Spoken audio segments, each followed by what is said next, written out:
Hello! What's going on, guys? Hello over there on Twitch. You guys there. Mystical Brother, Dark Wolf, Hajiku, and a bunch of you guys on YouTube there. There's a few more. It's kind of hard. It's gonna be hard to say hello to each of you, but hello, all of you, and Alex. Thank you for hanging out.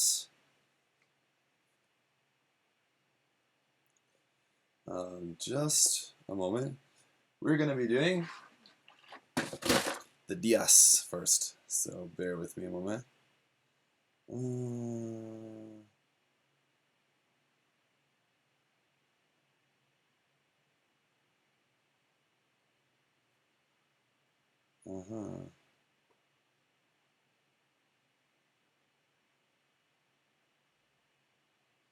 Just getting some secret intel on Wynn's new GBWC project idea. Hello! I really need to be careful when I open boxes. Because like boxes or anything else that could possibly make any sort of like sound that sort of sounds like a fart, because anytime there's ever any sound in a video that sounds anything remotely like a fart, there'll be a comment in the video like, they'll put the time code and be like, oh, did you just fart there? Like, yeah. I mean, I was just opening the box, and the boxes tend to make that sound, but let's just say I farted. It's all good. Headdog said, did you draw that Shinanju on your wall? I didn't. Josh Dara drew that, and you can buy it on his website. JoshuaDara.com. Seems like every live stream I'm doing advertising for Josh. He needs to start paying me for this. But anyway, let's get right to work, because we've got 3 HGs we're going to build tonight. We're actually going to build the Geara Dogies simultaneously, so that should be fun. But let's build the DS here first. It's a pretty simple kit, it looks like. I mean, it's an old one, so as you might imagine. Your back hurts from doing stuff around the house. How's the settling in going, Alex? I hope it's all going all according to plan. Alright, so I need a couple of these little guys. Based on, I mean, like, as soon as I got these kits, people were pretty much able to guess what my plan was. But for those of you guys there in the chat, I mean, have you all already figured out what my plan is? Why I got these 3 kits? Smash a like right now on the video, guys, if you know what my plan is for these kits already. So I haven't said it, but a few people have guessed it already because it's quite obvious. One doesn't simply get these 3 specific kits for no reason.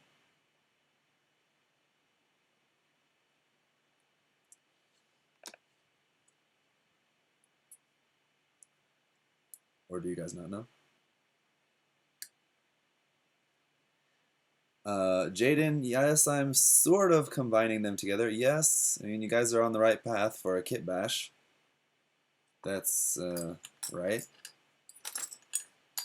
But for a quite specific one, I feel like that you guys... I'm not going to assume that you guys should be able to guess. It's not like I'm like kit bash. It's not like if I got like a unicorn, like a unicorn, a banshee, and a phoenix all of a sudden, and you guys maybe would be able to figure out that I'm building like a Plan B unicorn or something like that. It's a pretty obscure design, but a few people already were able to guess it pretty easily, it seemed like, over there on YouTube. So, what do you guys think? Act Guy Commando. It's not that. Oh, and I have a cough. Dark Wolf, how's it going? Uh, thank you for stopping by. What do you say? How am I doing? I'm doing okay. If you couldn't tell, I've got a little bit of a cough at the moment. Still kind of getting over being sick. Kind of feeling fine, but still got a little bit of a cough, unfortunately.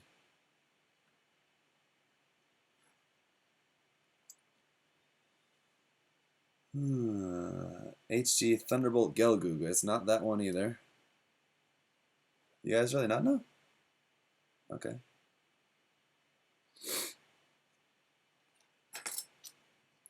It's all good. Then more surprise for you when I talk about it in an upcoming video. Well, these are pretty cool. The it's like the kind of support arms connecting the big gray booster engine things onto his back. The little kind of like support arms for that onto the backpack are actually kind of cool, just in their shape. I was wondering how those were going to actually be attached. That part does actually look kind of interesting, so that's cool. But it does also look like that these polycaps here, sticking out kind of in the center of the backpack, it's like peg polycaps. And what I'm guessing at the moment is those are going to be where the pistols, like the beam pistols, are going to be plugged onto. So having those plugged onto polycaps is not ideal. But anyway, we'll see.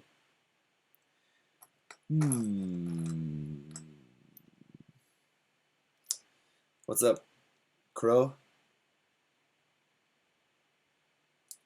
Yeah, I really should have asked you this beforehand, Crow, but I guess I didn't know until just now, so I couldn't have asked you this beforehand. But someone I know is looking for a mechanical clear PG RX-782 Gundam. So, Kurosama, while you're going around, I don't know if you're going to be shopping around Hiroshima anymore. But if you are, or in Akihabara or wherever you may be around, if you happen to come across a mechanical clear PG Gundam, then I know someone who's looking for one. So, hello, Psycho Guinea Pig. You're a pretty smart guy.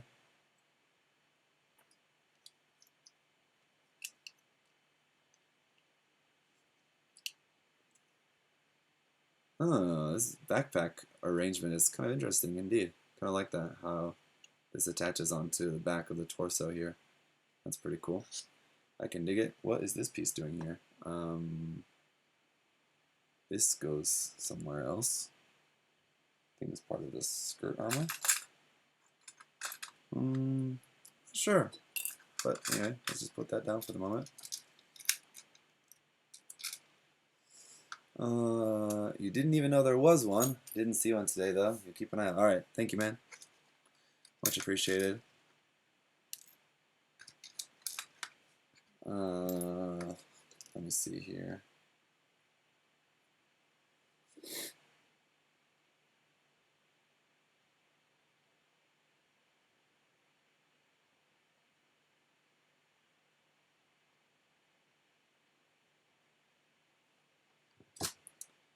Alright. So we got a couple options for the head, and I'm not really sure what the difference is. They got a little bit different bill on the front of there. You got like the longer version or the shorter version for the head. I'm gonna go for the longer one because it kind of hides the goofy looking mono eye on this a little bit more. Never really been a fan of the mono eye design on this guy. So I'm gonna go for this one. Where does this plug onto then? It's for like the red part on the top of the head there. You got one that's a little bit like longer, sticking out a little bit more like a baseball cap, if you will. So that's the one I'm gonna go for this. Let's see. Where does this go? Like that. Okay. so that the head will be able to open up. Interesting.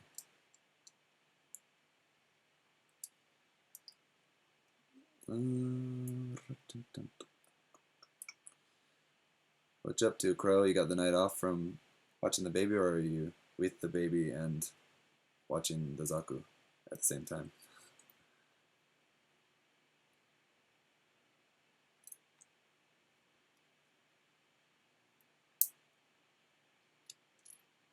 Ooh, that part there for the head feels quite loose, though. I guess it's sort of meant to be like that. Interesting. Baby is sleeping. Ah, yes.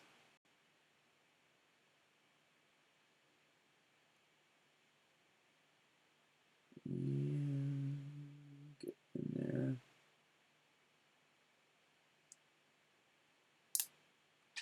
Oh no, the tiny piece just flew off. Where'd it go? There it is.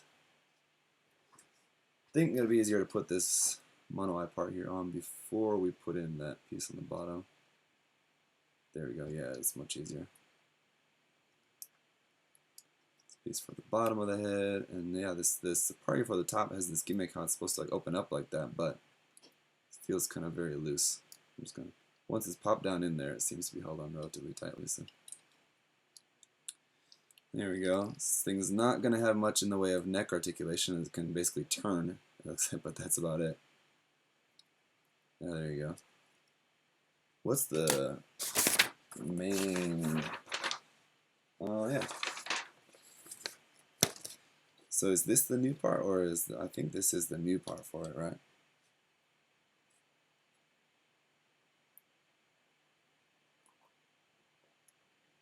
Hedgehog Vito.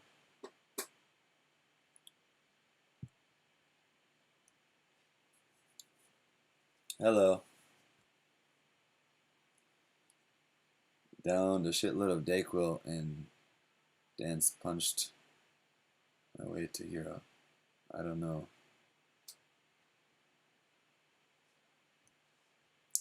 I don't know about that.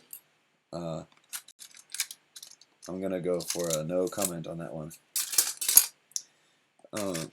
Rather than going through kind of like my usual order of building stuff, I'm gonna actually follow the order of the manual.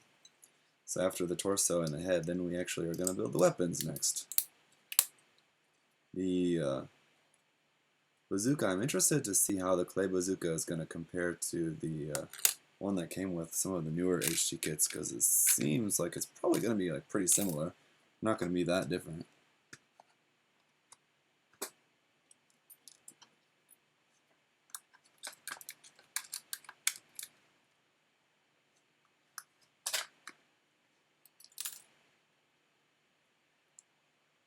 Crow, I'm reading your comments there without much context, but I'm getting the feeling like someone's had a couple drinks tonight.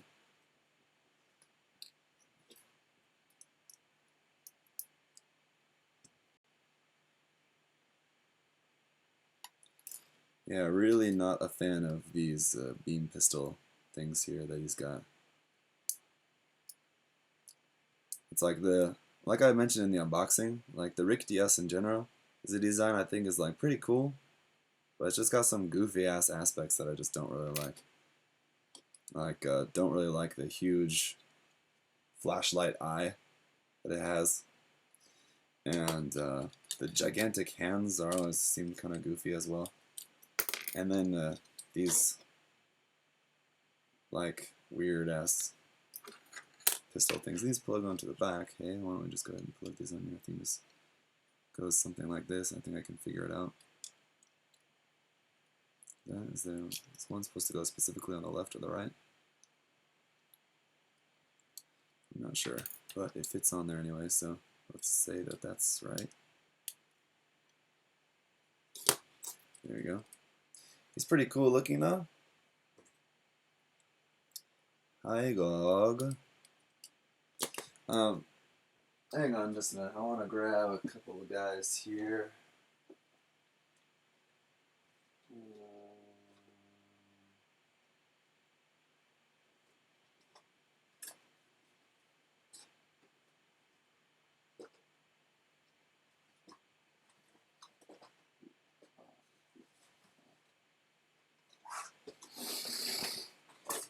wanna grab.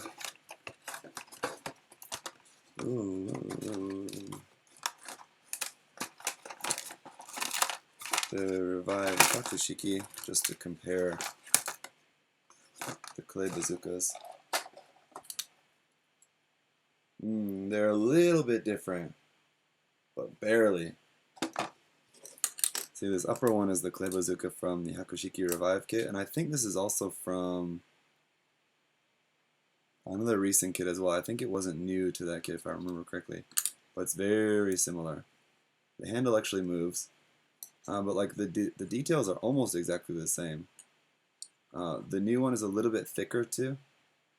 On this way, but damn, they look really similar. Interesting.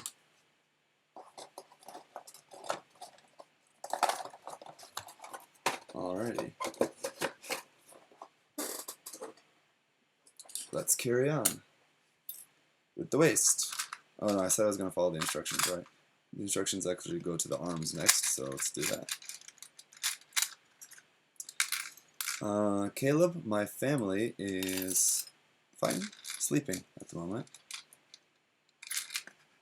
The weather was pretty nice today, so we went out and we were playing outside and everything, so everyone was pretty tired from that. But I actually went to sleep a little bit early last night, so I'm feeling fine. Well, I'm a little bit tired too, to be honest, but I'm feeling fine enough to hang out and build this stuff here with you guys. Yeah, Crow. Yes, I mean, everyone's getting better, but kind of slowly.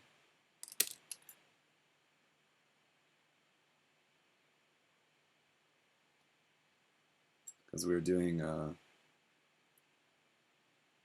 this time, instead of just like going to the regular hospital and just getting like a bunch of medicine, like Korean doctors, it's well cheap and it's good. It's like that is cheap. Going to the doctor here is very cheap. And like it works fine, but they'll just give you loads of medicine, and I don't know, and it works fine. So like usually in the past, anytime like my kids have a cold or something like that, we just take them to the doctor, just get some medicine, and they'll be fine after a couple of days, right? But we wanted to go to this Oriental medicine doctor, and it doesn't seem to be working as fast. But according to the doctor, that's the idea, is that it's sort of like healing kind of more naturally, like, and the medicine that we get like from the doctor there is supposed to just kind of help with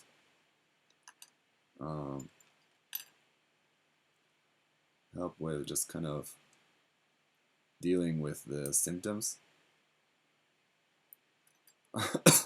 So essentially, I haven't seen the doctor there, by the way. Just my kids have. But essentially, so it's basically like not really all that different from just not going to the doctor at all, basically. But according to him, it's the best way, and according to him, it will help in the long run to kind of build up the kids' immunity better than just getting sick and just downing a bunch of medicine and then getting better straight away, which does sort of make sense to me. I'm not a doctor, but as far as I can tell, that makes sense. So I've been kind of like going along with it, but I don't know. The recovery time thus far has not been quick by any means, so I'm all for like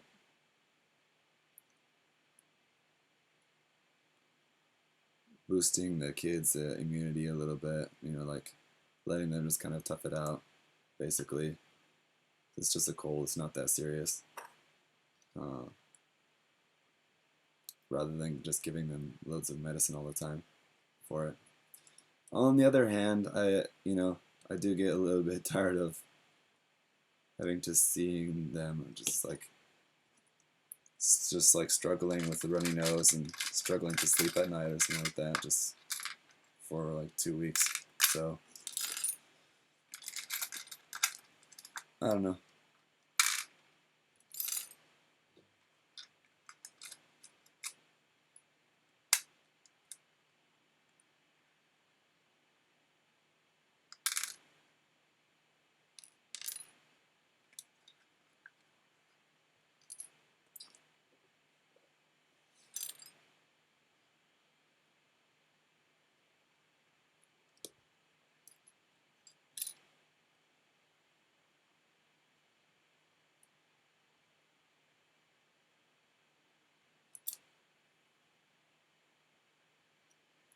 Yeah, Crow, I'm kind of the same as you. Like, I usually always get sick around this time of the year, and it's just like one day it'll be really bad. And it's best if I like just like try to rest, just like stay home and stay in bed like as much as possible. And then I'm usually fine, totally fine the next day. It's not like, but here, at least in Korea and in Japan too, uh, people usually won't stay home for something like just like a common cold or something like that. They'll still go to work and like tough it out, which is good. But for me, I know that uh, if I do that, I'll just be sick for longer. If I just like stay home and just like sleep for a day, then I'll be totally fine after that. So it's like much better to just take a day off and just rest. It's unfortunate that that option is not really a possibility for most of the natives here.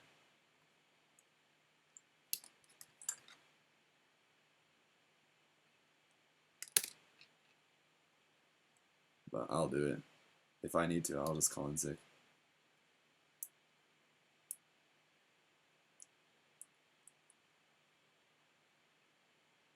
Hey, what's going on?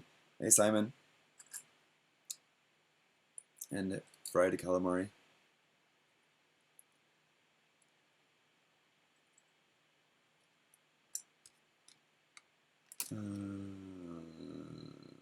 G.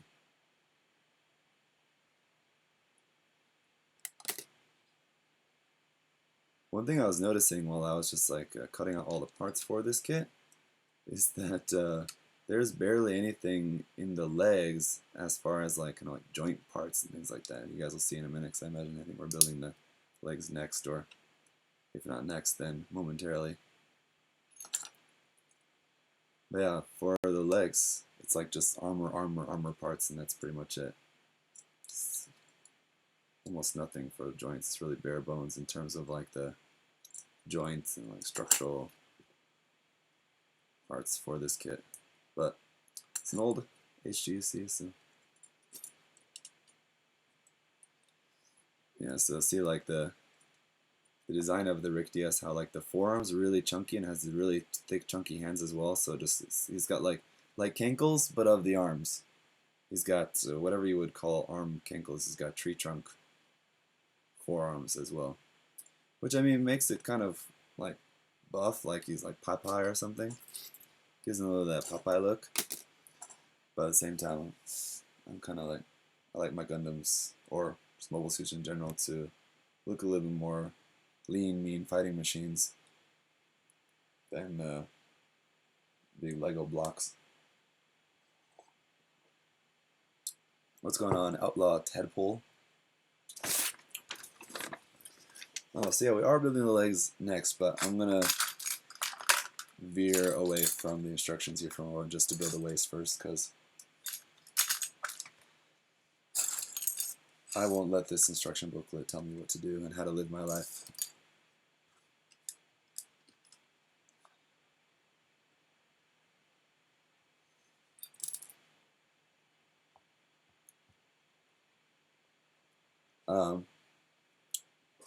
Hey Crow, just while you're going around, just because I'm obviously a little busy at the moment, rather than sending you a message privately, I think you can still hear me. I think you're still listening. So, Crow, while you're going around, if you do happen to come across the the mechanical clear PG Gundam. I heard from my friend that I asked him what's the max he'd be willing to spend on it. He said 350. So if you can find it for less than 350, then go ahead and grab that, and we'll work it out. But if you can, of course, that'd be much appreciated. Then that way you don't have to like send me a message first, and if I'm not able to respond right away or something like that, you have to wait for me to respond or something. So cool. Much appreciated.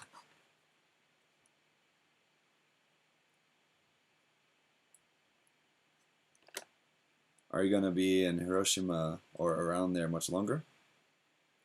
Oh, yeah. If you are, I got another recommendation of a place you should check out.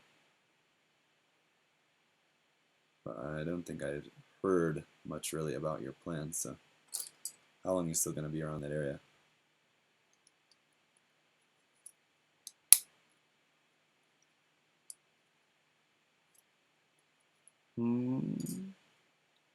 So it's kind of awkward when I'm trying to talk like directly to someone in the chat, because then I have to like wait a few seconds.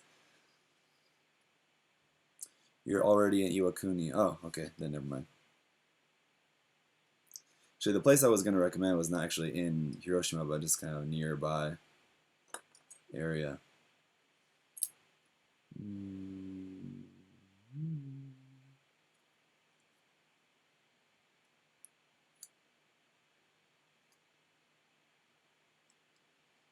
These little tiny bits are going to be kind of hard to get in here, I think.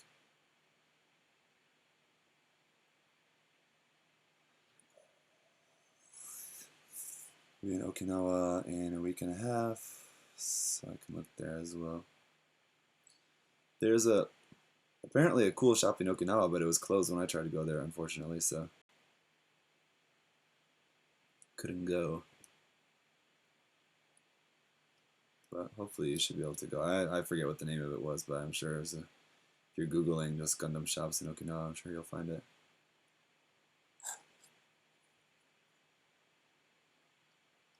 And it's kind of near the army base, actually, so, or army, or it might have been air base. I'm not sure actually about that either offhand, but it's near a U.S. military base there, so chances are it'll be near where you're going to be, I guess.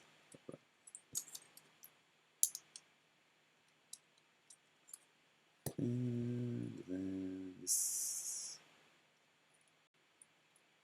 piece in here. Oh.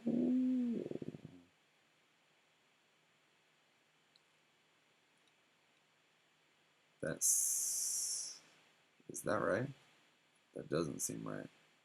Oh, it's supposed to go through there, right? Okay, so come back out of there, will you?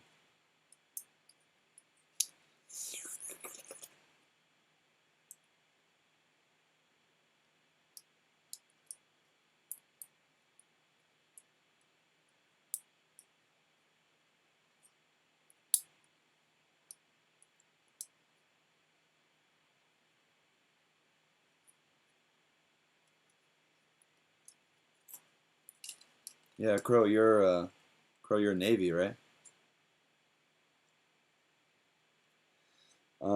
X-Ace on Twitch asks, where did you buy the Glamour and Glitter Bulma figure? I got that off HLJ. If you saw in the video, in the Gumbo delivery video the other day, I got that in the HLJ box. I know, I was just... Crow, I'm just messing with you. I know how much you Marine guys love the Navy guys, so...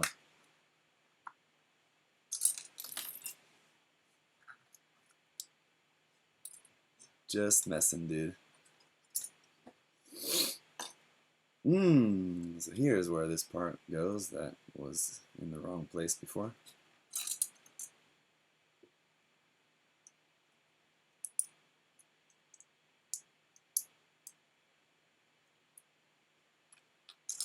So yeah, for like the joint parts for this kit, for the legs, it's just these two here. This one, which I guess is for the knee, and this one for the ankle, or it's the other way around? Yeah, this one's like for the ankle. This one's for the knee. Yeah, pretty minimal. HLD doesn't sell it separately at the moment. Yeah, X-Ace for the UFO crane like prize grabber figures like that, like the glittering, glitter and glamorous, whatever that Bulma figure. A lot of times those stuff like they won't be available for pre-order. They'll just get stuff in. This is from my observations. They just get stuff in. They just get it when they get it because that kind of stuff is they probably can't like put in an order for a specific amount of those. They just get whatever they get, and so they can't like have them up for pre-order. So they just get what they're gonna get, put it on the site, and then once they're sold out, they're just kind of done. So I think you just have to be lucky enough to just catch it if it's something you want. You just catch it when it comes online, and then after that, it's highly unlikely they're gonna get any more. So like the same thing goes like with their EXQ figures, which they actually I just checked this the other day. They actually have a good amount of EXQ figures, surprisingly, on there. That apparently people just don't buy them as much, but or they got a lot of them. But yeah, I wouldn't count on HLJ ever getting any more of the glitter and glamour Bulma kits, but they do have some of the other ones. It looked like, or at least in the sale, I think they had like another one that was like part of like a secret prize bag kind of thing. You could buy as like a prize bag. It was like $45 or something like that. I wasn't gonna pay that for. I wanted the figure, but I had no idea what else was gonna be in that prize bag. It was probably gonna be like some retarded like Dragon Ball Z stickers or something. Like I was just like not interested in whatsoever. So passed on that. I figure next time I'm in Japan or next time I'm in Akihabara, I'll try to maybe hunt some down or something.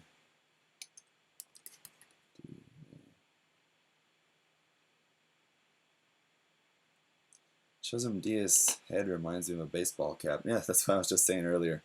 Cole, I was just saying earlier when I was putting it together that it's like a baseball cap.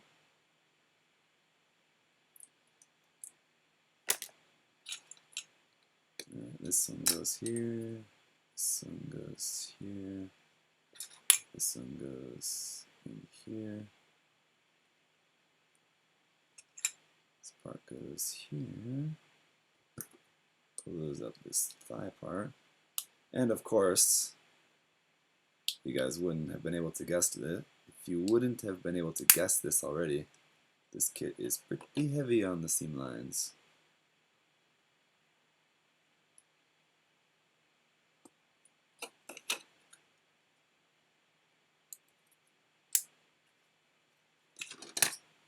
But again, should not come as a surprise to anyone. The feet are pretty dank too. But there you go. Cups of blocks. Oof. That's chunky. Simon, I know you're a Rick Diaz fan. If Simon's still in the chat, I don't know how long Simon was sticking around there in the chat, but if you're there, Simon, you were a fan of the Rick Diaz. Are you not? I know you painted one at least. I think you did the master grade not too long ago, a couple years ago or something.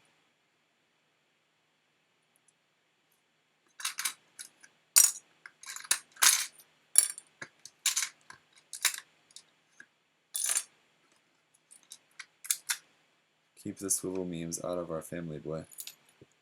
Yeah. We can do without swivel memes here, guys.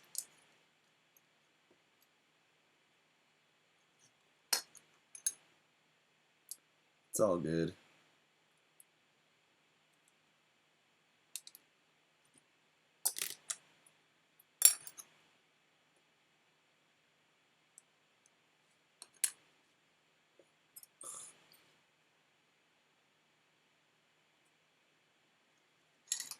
Man, I wouldn't say by any stretch of the imagination that I'm like a huge Wu-Tang Clan aficionado. but like I have some jams that I really like, and like a couple albums I'll listen to.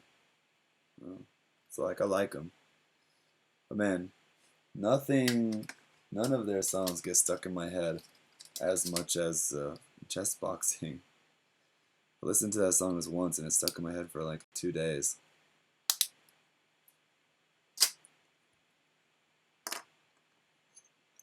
All I'm hearing is like ooh, ah, ooh, ah, and it's just the old dirty bastards verse, especially in that song, is so good.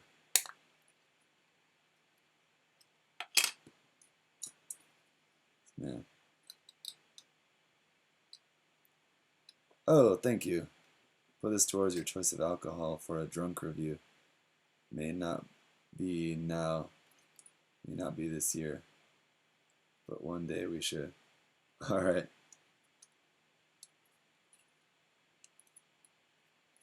You mean, well, thank you, Crow, first of all. Thanks for that. You're talking doing a drunk review together.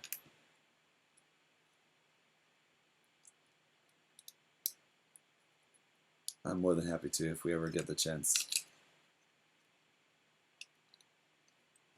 As for me doing a drunk review by myself, probably not going to happen.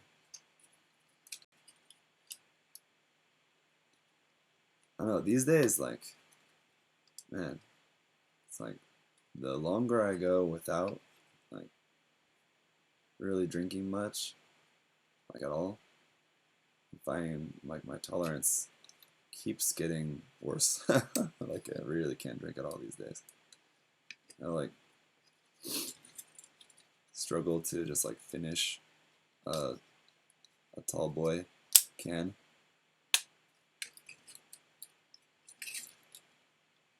And then, like, I'll have a headache the next day from drinking, like, one tall boy. So there we go. There's the Diaz. But, of course, we still have these guys. These are pretty simple. We just have massive seam lines throughout them.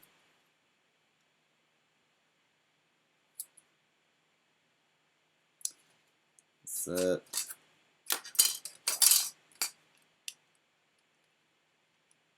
So I think these bits at the end are supposed to be cannons, yes? So they kind of double as boosters as well as weapons, I believe. I'll have to check again.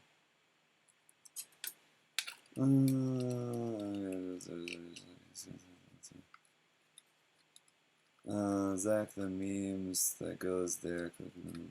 Click, she faced the trailer now, so I mean, never heard of a DSMS West series of film that looks so flimsy. Oh yeah, I mean, you got some serious seams on this guy. It's gonna be a chore. But there we go. These parts do look really cool. You gotta love the look of these. I was planning on maybe using some of these for a kit bash ages ago, but I ultimately decided against it and went for something else instead. But it's cool to finally have these. Yeah, they're pretty dope looking though, for sure. Really cool parts, quite large. But there you go. There's the Ricky Rick Diaz, all done, and let's get on with the Doug Dougies. Got a couple of leftover parts in there as well. Just toss those aside.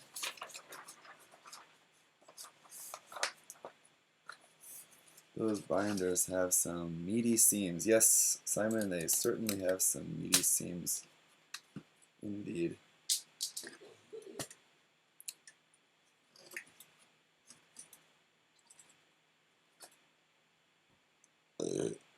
Sorry.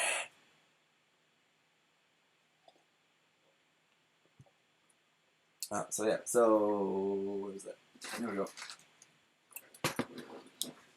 I've got both the Geara Doga parts together in here, so we can build them both at the same time.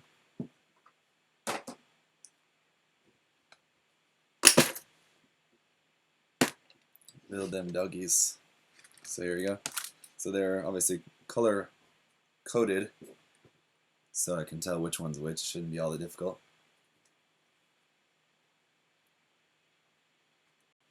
Any plans on making the GPO2 soon? Well, Devin, I'm assuming you're talking about the Mechanicore GPO2, right? And if that's the case, then no, I don't have any plans on that. The Mastercard GPO2 I've already built and reviewed. The HG I don't have, but I do have the MLRS type version, the one with the giant missile pods on its back. That's already built because I built it ages ago, but I do want to review that for you guys. I have it here, but it's already built. So.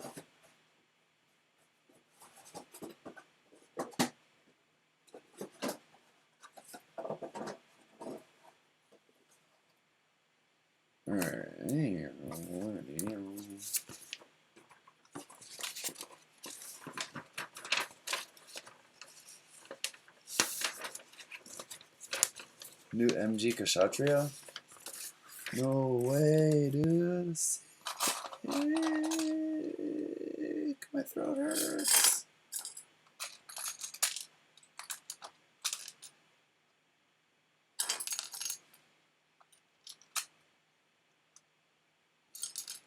I don't know if any of the rest of you guys really know anything about Peppa Pig, but I'm sure Simon does, and he can, at least he can maybe understand this. But like because of my cough, my throat's kind of like not good, and so I always read books with my son before like he goes to sleep, and tonight we were reading Peppa Pig. And usually when I do it, I try to do the voices. And Peppa Pig is it's from the UK, so it's like British English. But I try to do the voices. But like because my throat's kind of like messed up, I was really struggling.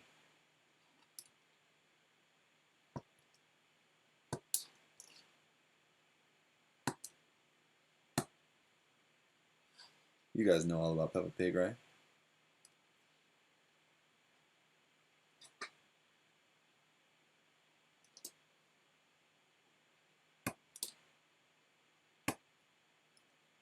So I mean, you say Peppa as well, harsh.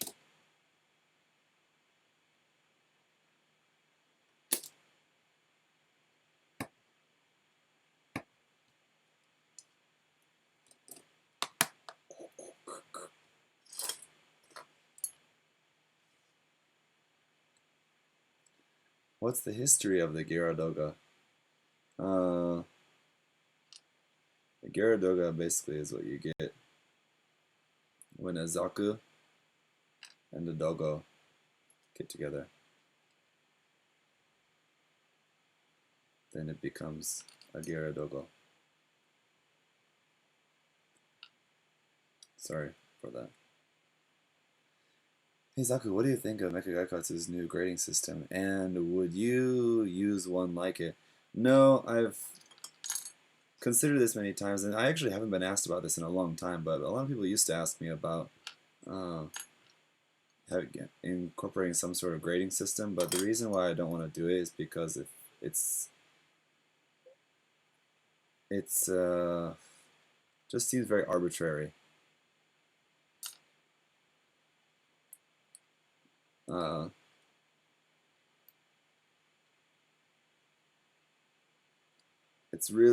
It's just really hard.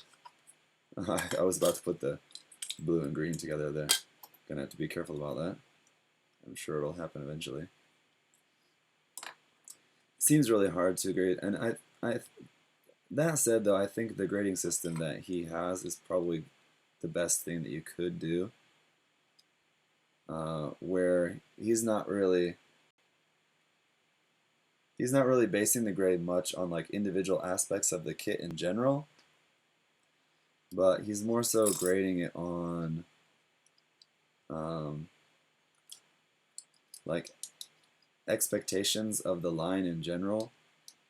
So like for a high grade, he'll do like if it's something that fits basically what we would expect from a modern high grade, then it'll be a gold or whatever. Or if it like exceeds that, if it stands out better than your average high grade, then it'll be well, then it's a gold or a platinum or whatever. Anyway, but so I think that's a pretty alright system and probably really the best that you could do. But even the problem is that even within a line, you'll have so much variance between them. Like if you're comparing like an HG Build Divers kit compared to an HG The Origin kit, it's just like not even comparable. It's like apples and oranges just in terms of like the overall complexity of. I mean it's not miles different, but you guys know what I mean. There's a difference between an HG Build Divers kit and an HG The Origin kit, and just because they're both HGs, they can be quite different.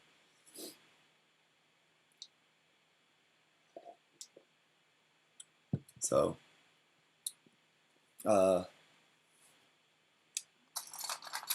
his grading system works, but and I think fine for him and for his audience. I don't really think that I'm gonna ever try to use one myself.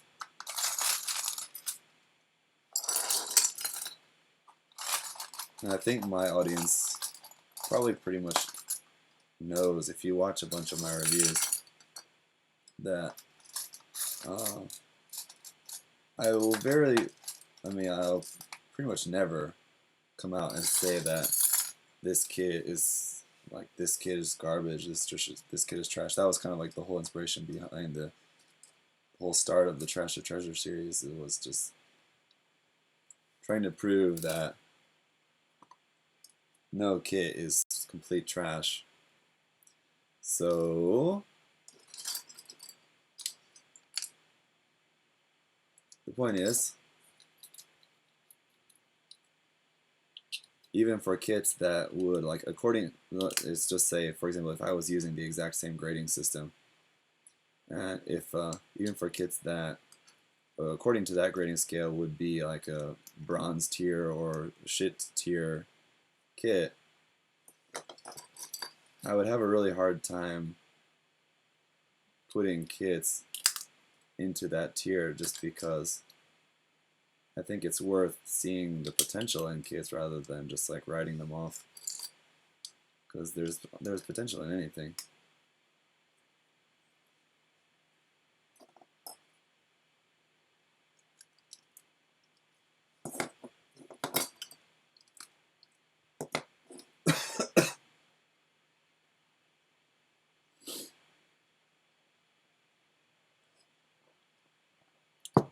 Also, I don't want to I think the point is driven home at this point, but I don't want to keep dwelling on it. But also the other thing is that I think, especially for a very large channel like mine or like Megakotsu's, is that we also have a fair amount of responsibility as to, whatever we say about kits. A lot of people will really kind of take that to heart, and a lot of people either like will or won't buy kits based on our reviews on them, our opinions on them. Just, I mean, fine. I think, people shouldn't take that much stock in what reviewers have to say about them. Same thing for like movie reviews, game reviews, things like that. If it's, if it's something that looks cool to you, then you should buy it no matter what. But anyway, the point is that people do listen and people do take stock in the things that we say about kits. So giving a kit a shit rating and then like that's going to deter however many people from buying the kit, when if it's a design they like, they could have very well just enjoyed the kit perfectly fine, or maybe enjoyed having the experience of trying to fix up the kit, but because it got a shit review or a shit score on whatever grading system you're using, then they decide, oh, I'm just going to pass on that one. Then they may miss the opportunity to enjoy a kit that they otherwise maybe would have liked. Who knows? Get what I mean? Did he ever respond to any of my opinions? Not that I've ever seen, and I don't know why he was. Not really anything to respond to. I'm not really like taking the piss or anything. It's not like it's. I feel like I can't mention his name without people trying to think that I'm trying to start drama or something like that. It's just the fact that we're both like pretty big channels in a very two big fish in a small pond, and so people think that. I guess that means that there's inevitably going to be some sort of drama, but it's just not. It's just we both exist.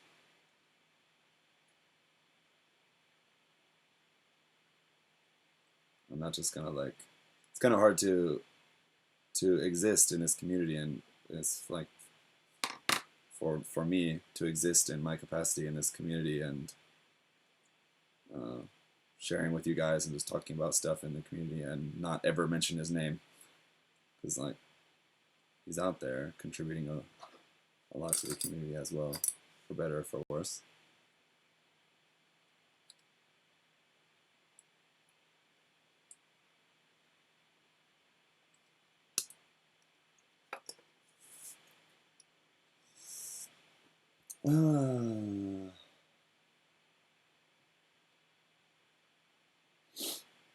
Ponze, you say if you're going to buy a kit, you're just going to buy it even without a review. Well, that's good. I mean, that's the attitude that you really should have.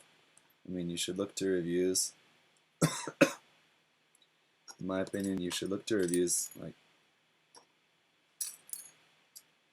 for as just entertainment, because basically you just want to see the kit, essentially. Like you just like looking at kits, which makes sense to me. That may sound weird, but that makes sense to me why someone would watch reviews. Or on the other hand, you just like to see, I don't know, maybe something that you might not have noticed about a kid, or I don't know.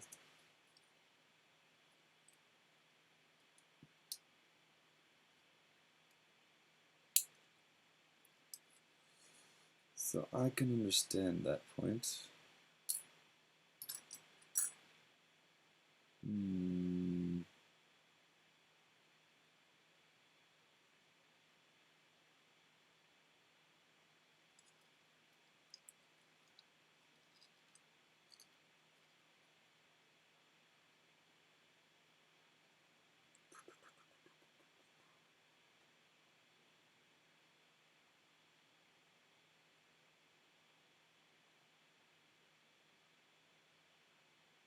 You're surprised, Goro, you're surprised that I'm not getting the parts mixed up?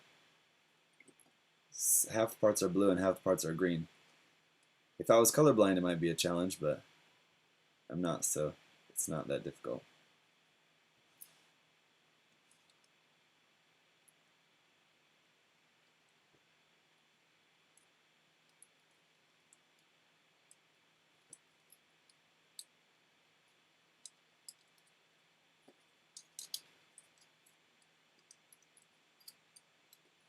Looking pretty cool.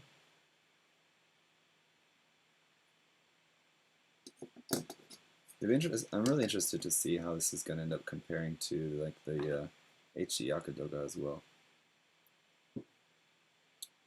C9, C2.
Reaction to the new SD line, RPPB.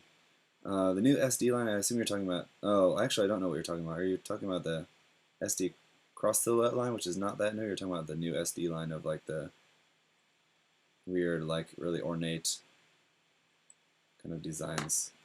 If that's what you're talking about, then I'm just not really into that at all. Not into those kind of designs. So, no, it's not going to be something you're going to see on this channel at all.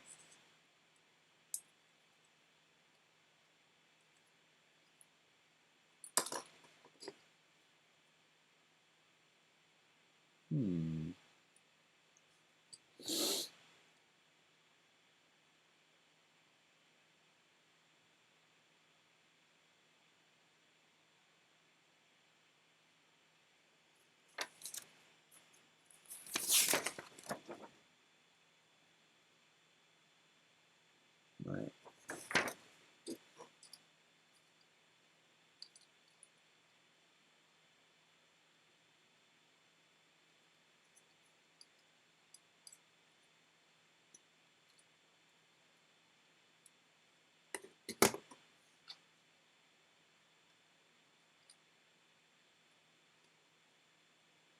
Question, did you buy these kits because they got reprinted recently, or was it just because you wanted them?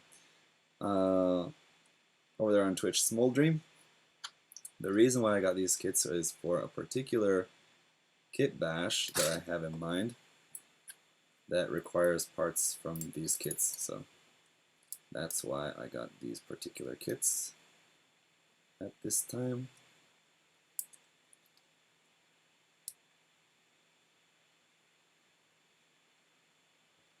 I don't, as far as I know, these kits haven't gotten a reprint recently, but I don't know. It's very possible they could have.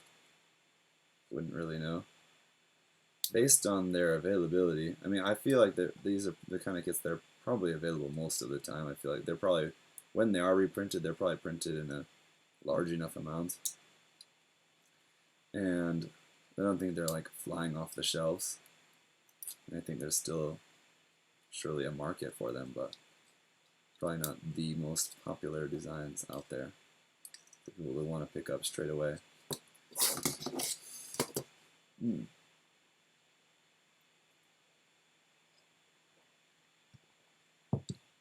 Thank you,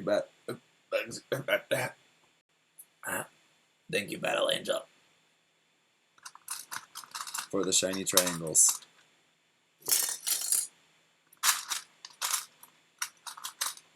Much appreciated.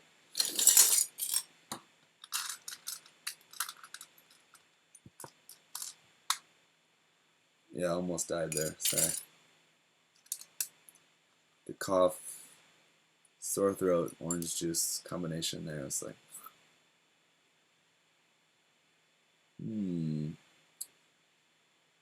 Yo. I have a cut on my thumb too, which is making any time I have to like apply pressure, pushing parts together, something like that, which is not feeling great.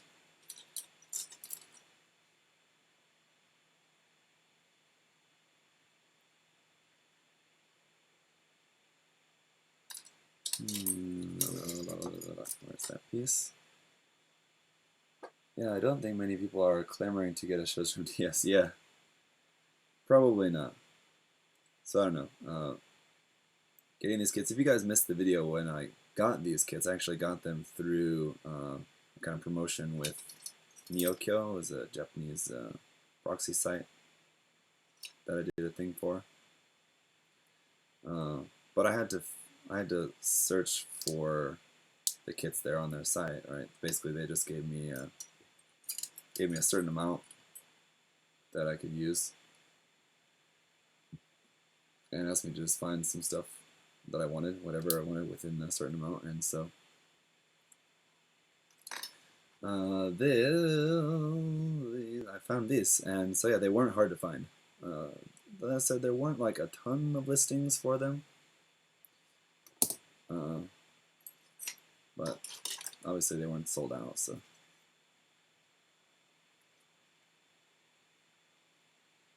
So long as they're not Sold out. They're probably not too hard to find. Hey Zach, what's the worst kit you've built so far? Well, again, it depends on what you mean by worst. I mean, like, in all honesty, the Tristan is a pretty awful kit. Especially considering when it came out. So, I mean, that's a pretty bad one. But other bad kits, I don't know. It's not a Gundam kit. Did you specifically ask for Gundam? You just said, what's the worst kit? So, okay. This is not a Gundam kit, but not too long ago, maybe it's probably been like 2 months now, I built the Kotobukiya Cosmos kit. It's this one here. The Cosmos version 4 kit, and it's a pretty bad one. That's why I've been putting off reviewing that. I really need to review that. It's just been sitting there for way too long, but I'm putting off the review because it's just such a hand grenade of a kit. It's gonna take hours of frustration to do the review for that thing.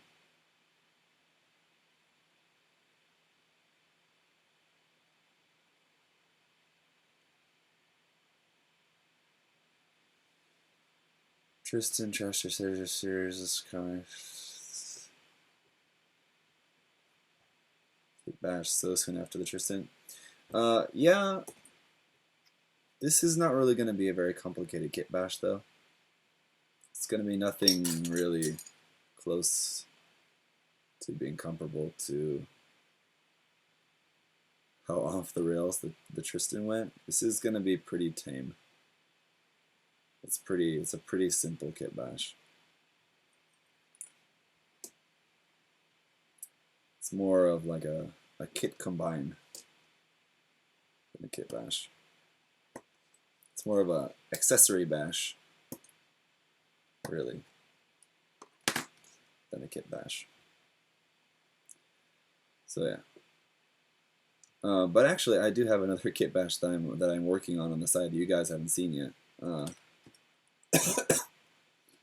My Patreon guys have seen it. I've shared a couple work in progress pictures on Patreon Discord, but you guys haven't seen another kit bash that I actually have going in the works. That's for a contest, and that's one reason why I haven't done anything public with that.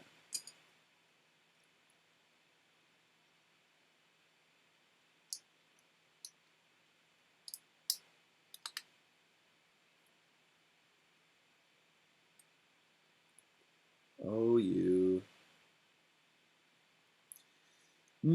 Techno Hello. If you were a relatively newish person and could spend 200 plus pounds on a rare, expensive kit, what would you treat yourself to in context that you've never built anything over $50 for a single kit?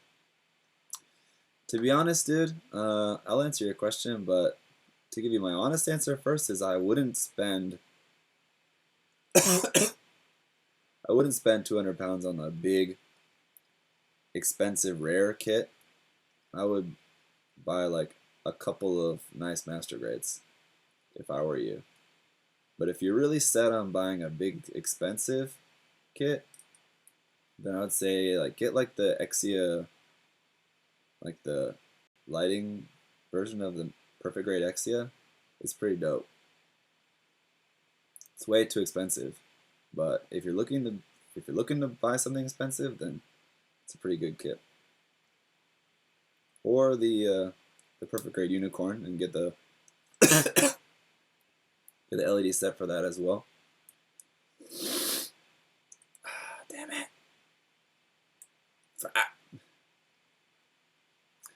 You get these parts separated, but why won't they come apart? Polycap didn't go in straight. There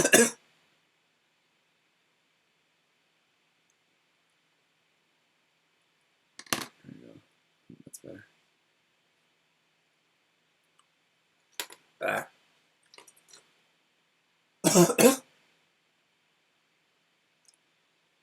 Keep doing your kit videos. Okay. I will do. There'll be videos regarding this kit bash, of course, and I will do a video probably on the secret kit bash that I'm working on. But you guys will see that a little bit later, probably around the end of the month.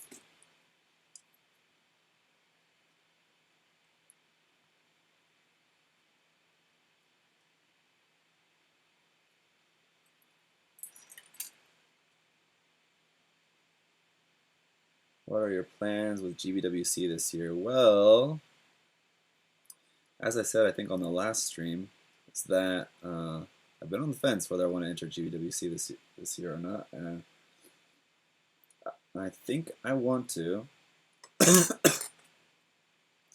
And I think my plan is going to be an Advanced Zeta thing. Probably a master grade Hazel with like some detailing up and stuff. Of course, you have to. It's GBWC.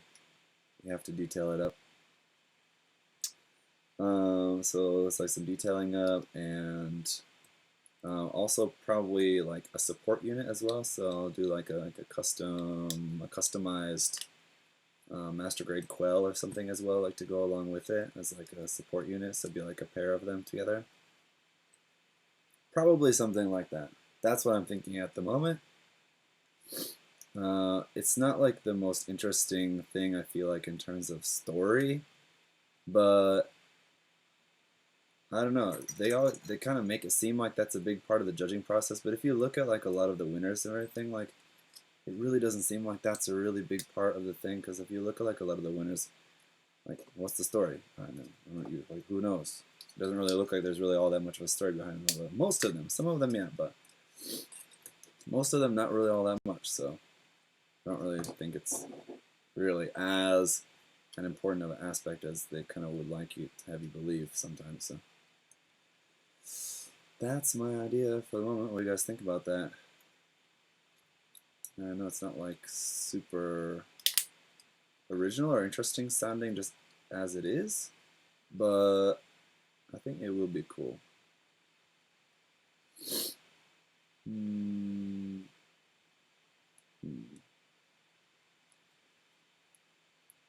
The idea is just the one part of it. It's all about the execution, right? So if I'm able to, like, while the idea may not sound all that like super interesting right off the bat, maybe if I'm able to make it look good, make it look cool, then that's the important thing, right? So we shall see.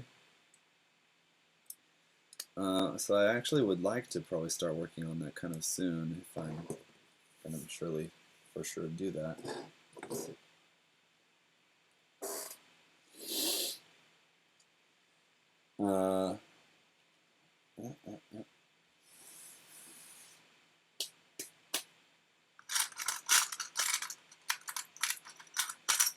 Nope, Jake, you still don't have a ball? Well, I would highly recommend you get some balls. Because they're actually really nice kits. Both the master grade and high grade version of the ball are actually really nice. I knew the master grade was nice because it looks really cool. It's really highly detailed and everything. But I was quite surprised at how nice the high grade balls actually are as well. Worth picking up, and they're well cheap too. So both the master grade and high grade balls are both really cheap.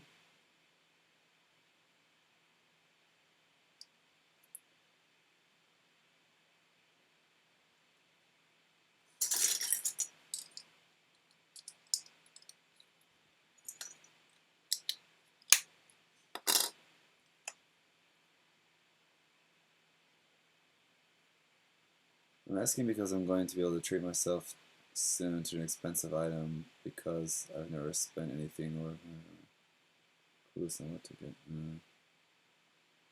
And again, I could just buy a large bundle of kits by some third-party transfer. Yeah, I mean, like I said, get like a. You want a big expensive kit, get a PG Exia or Unicorn with the lighting unit and everything. They're pretty dope. But getting a couple like really nice solid master grades would be a really good way to go to.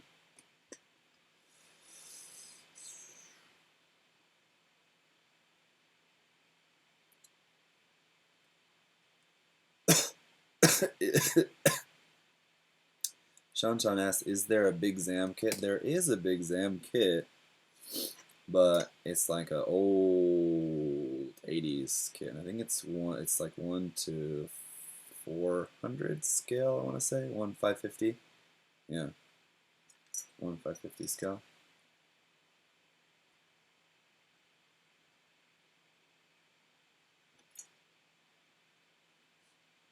So the cool thing is that it would be in scale with HG Mechanics kits, but it's not a new kit by any means.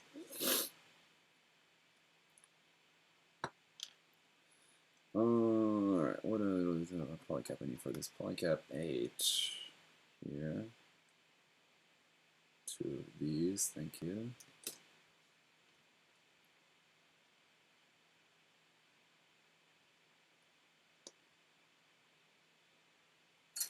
Speaking of trash and treasure, speaking of the Tristan, are you guys excited for the final reveal tomorrow? The final video of the Tristan will be up tomorrow. I have to edit it after this.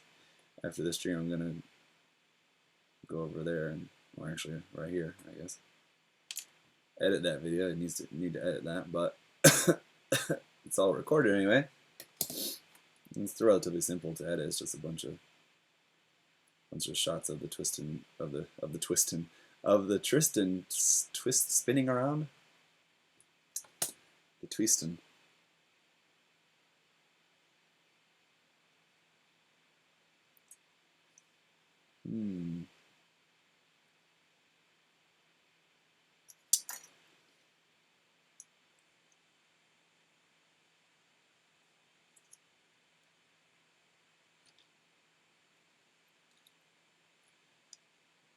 I gotta say, at the moment, I'm thinking that the Geara Doga kit is nicer than these.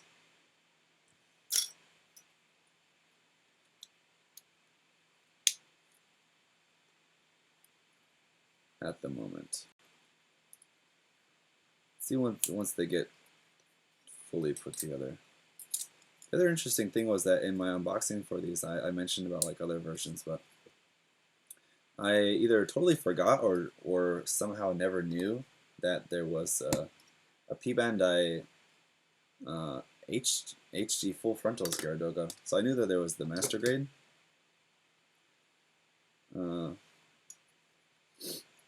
The P Bandai master grade version of the Geara Doga in the full frontal version, pink and with different like rifle. Yeah, either somehow missed that or completely forgot that there was HG version as well. Someone pointed out in the comments that there was a full frontal version, and I was like, not in HG, it's only an MG. They're like, no, it's an HG as well. So I checked it. I'm like, oh yeah. What do you know? Seems familiar. Like I think I did know that, but I guess just don't really pay much attention to that stuff. And it's got. I don't remember when that came out. I didn't check exactly when it came out, but it's got to be an older one for sure. From the early days of P Bandai. P Bandai really kind of got up and going a lot too, like with the unicorn stuff, like around the time when they were doing a lot of unicorn kits as well. So especially like a lot of their first P Bandai kits were a bunch of unicorn kits.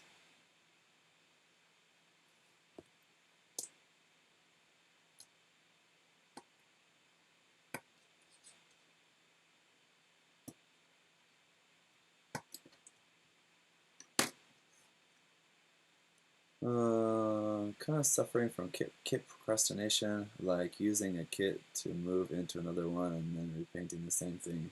Your experience that, and what's your advice? My experience on kit procrastination, yeah, it surely happens. It happened to me with the Tristan, obviously. Didn't touch it for like a year. I don't know. Sometimes maybe that can help you. I mean, stepping away from a kit for a really long time, I think it's, doesn't really help you at all. But sometimes taking like a week or even a month or something like that to kind of step away from a project can be really good to just help you kind of see it through new eyes, sort of. And you might be able to think about things that you didn't notice before, or something like that. But otherwise, have I experienced that? I mean, yeah, I've experienced that. And what advice could I give you? I don't really know. It's not really a whole lot of advice. I mean, if you have some sort of deadline that you're working towards, I'm sure obviously that could kind of help get your butt in gear to finishing something. So maybe if you don't really particularly have a deadline, maybe just try setting a deadline for yourself, or finding a reason to have a deadline. So say there's a contest coming up or something, or a build off in like a local group or something like that. So you'll have the opportunity to share the kit publicly. That might give you the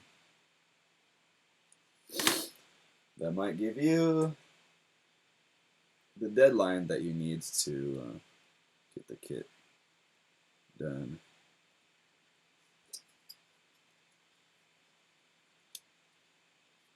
And a lot of times I think you also need to maybe scale back what your intentions were for it. So if it's a kit that like you had like really high expectations or high intentions for it, you really wanted to do like something really crazy with it, but you can't seem to find you can't seem to get yourself like to finish it, or let alone even work on it or something, then maybe just like scale back your idea for it. Don't try to make it a GBWC winning entry. Just be fine with it just being done, even if it's not like up to what your original goal was. If that makes sense.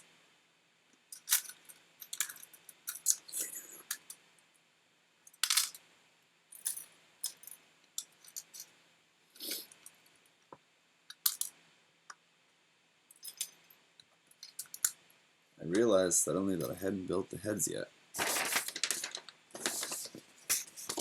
which I would have usually built much earlier on in the process, but I wasn't paying attention to what I was doing.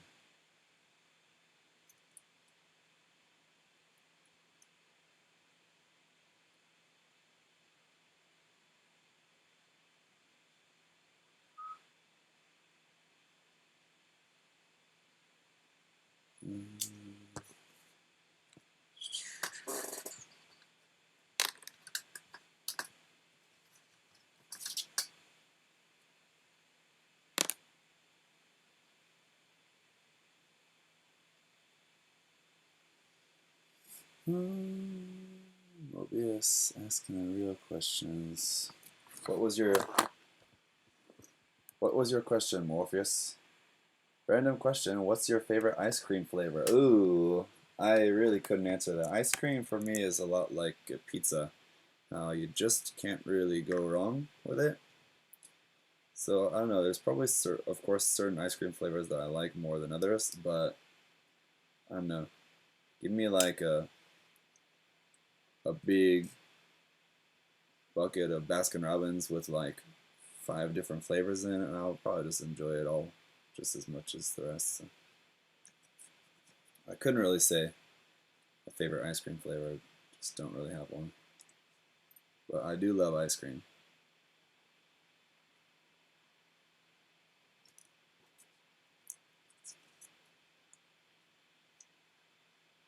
Huh? Yes.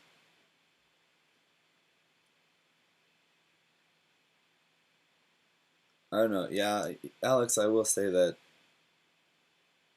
uh, first of all, I have money. Pineapple on pizza. Yes, I like Hawaiian pizza. Sorry to say. But in other news,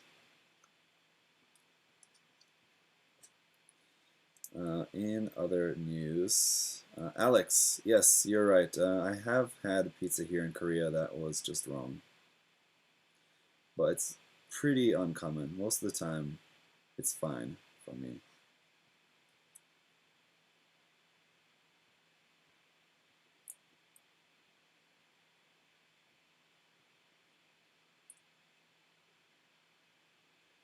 Where pizza here in Korea, anyway, where it tends to go too far for me is when you have like the pizza from like one of the more expensive pizza places like Domino's or Pizza Hut or something, and it just goes way too overboard with the ingredients, having way too many ingredients on it. Then that's where it gets kind of weird and wild. It's just too much. It's too many flavors combining together.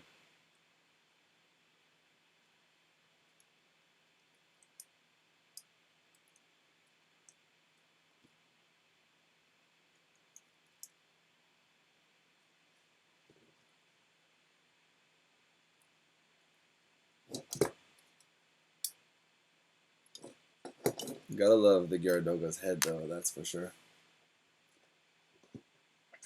Cream cheese and Cajun shrimp pizza. Yeah, like stuff like that. Uh, Cream cheese and Cajun shrimp. Actually, I just had something like that. Alex, are you talking about that from Home Plus? Because that sounds like a pizza topping that we had recently on a pizza from Home Plus.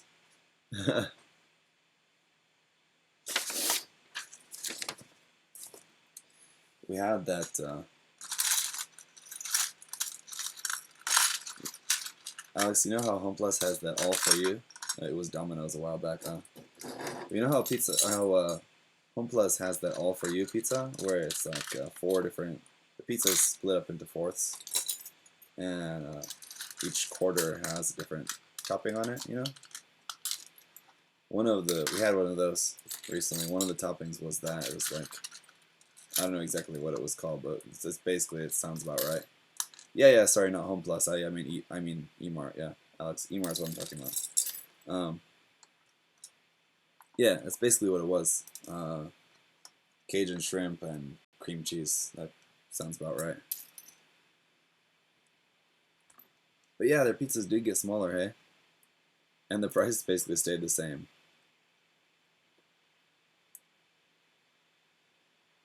That's always the worst, isn't it, guys? When a place jacks up the price of something, but the product isn't changed at all. Or the product is changed, and the price doesn't reflect that in the way that it should.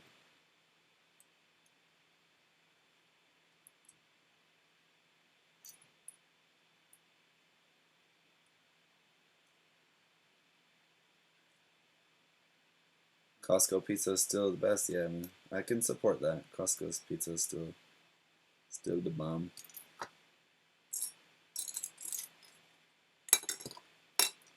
Just never go there.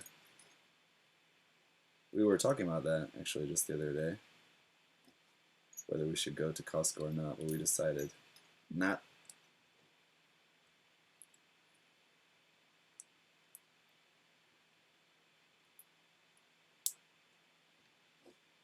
Maybe like a few things that we could find that we'd like from there, but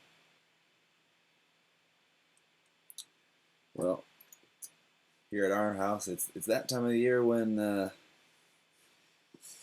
it's trying to slim down a little bit, and going to Costco just just wouldn't end very well for the old waistline, so we decided not to go. How's it going, nerd? What's that? Dur on Twitch said Domino's counts as expensive. Yeah, here in Korea, Domino's is a little bit expensive. It's more expensive than a lot of the Korean brand ones, or at least it's more expensive than Pizza School, and Pizza School is where it's at. So Domino's is sort of expensive. No Pizza Hut in Korea? Mobius, we most certainly do have Pizza Hut here in Korea, and it's one of the most expensive ones. so don't often actually have that. That's one of the pizzas I have the least. Did you ever try making your own pizza? No, I don't think I don't think that I have, outside of like a 8th grade home ec class or something like that.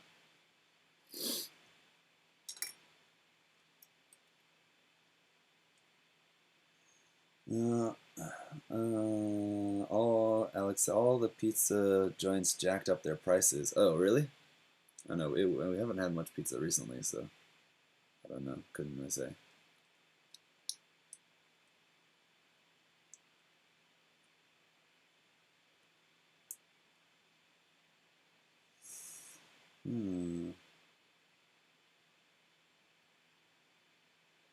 Have you done a tutorial about plat plating? I've certainly used plat plates. I've used plat plates. Certainly used plat plate in some kind of like tutorial-esque kind of work in progress videos before, yes, but Lemon Hugs, was there a specific thing they were looking for about using plat plate? I can maybe tell you about where I have used that in a video before, or I could try to answer the question for you if you have a specific question about that. Feel free.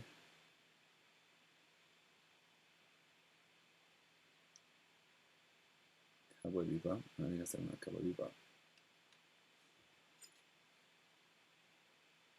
Oh my god, did you guys see the news about the guy from Harold and Kumar playing Spike in the Cowboy Bebop movie? What's the guy's name? John Cho? Is that right?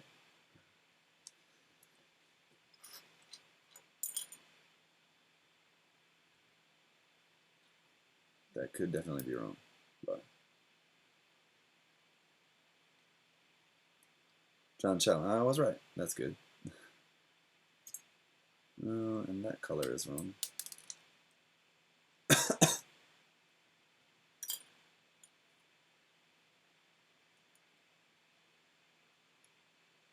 Alex, you're sighing? Yeah, it felt like there was a lot of collective sighing about that decision. Actually, to tell you guys a secret, I've never watched the entirety of Cowboy Bebop. But don't tell anyone, okay? Because, like, people will kill you over that. I'm not trying to get killed because I haven't watched a particular anime.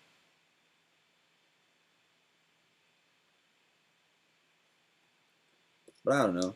People were pissed off about Scarlett Johansson playing the Major in Ghost in the Shell as well. And I mean, honestly, were you expecting a Hollywood version of Ghost in the Shell to be great by any means, no matter who they cast in the role? Nothing's going to be as good as the original anyway. If they're doing a Hollywood version of like a classic movie, I mean, they're doing a different adaptation of that, making it in like an anime into a live action. So they're kind of doing it different, of course, but if you had any expectation that you thought it was going to be good or anywhere near as good as the original, obviously not. You took like, I don't know, if you had a really amazing band, let's just say we have like a really iconic album, like the Beatles' White Album. I'm actually not really a big fan of the Beatles, but let's just use this as an example. You have the Beatles' White Album, and you have some what's a really big, like, popular band these days? Well, not really all that popular these days, for example, but let's just say U2, they're kind of are still around, right? Let's say U2 was doing a new adaptation of the Beatles' White Album. Like, you know it's not going to be as good as the original. Why would you even expect that? It's going to be what it's going to be. And hey, you might like it, you might not. If you're a huge fan of the original Beatles' White Album, chances are you're probably not going to end up being all that happy with the new version of it, no matter what. So I saw the new Ghost in the Shell, and I didn't really like it that much. But hey, on the bright side, the original is still out there, and you can watch it any day of the week.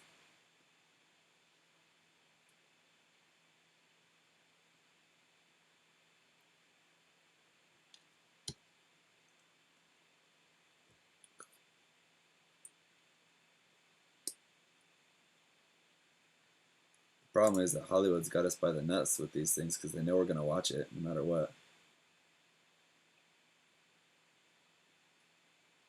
It's the same like with all the Star Wars movies, whatever. Doesn't matter how much people complain about how those Star Wars movies are going down the toilet. Everyone's going to see it anyway.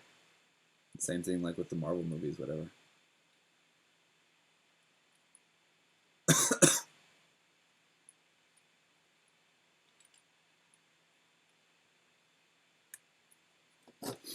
Personally, after watching like the last few Star Wars movies, like the new Star Wars movies, the sequel trilogy, sequel movies, they're not that bad.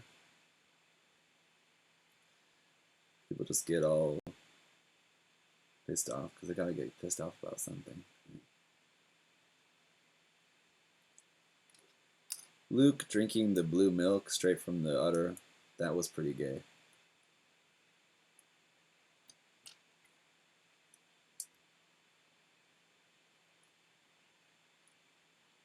What was it? The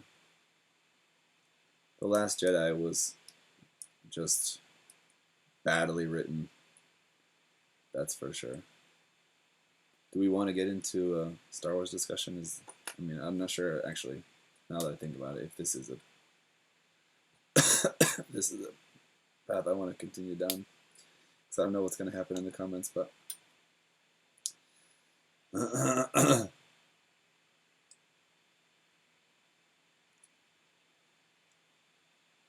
I still say that it was hilarious after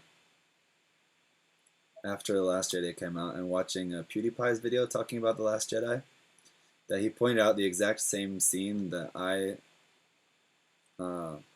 laughed a bunch at.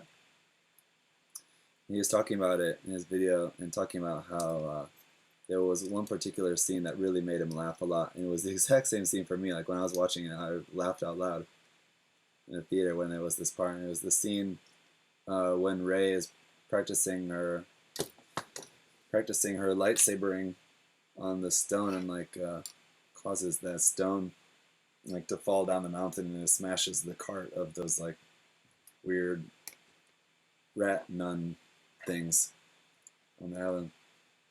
That was pretty funny. But yeah, the jokes and the slapstick in that movie were,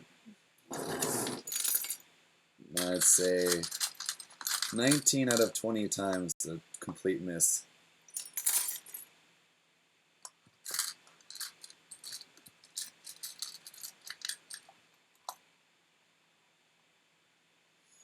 Creating detail in armor, or sorry, let me get back to what your question was about.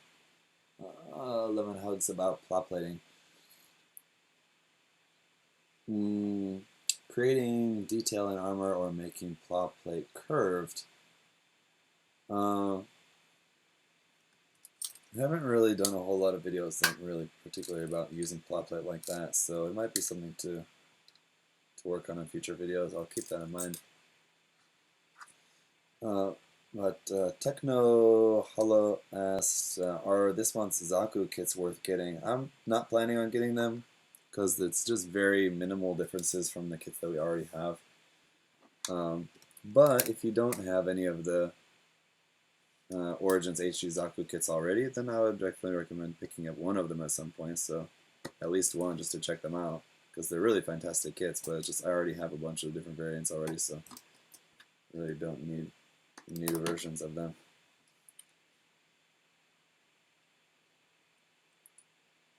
What's up?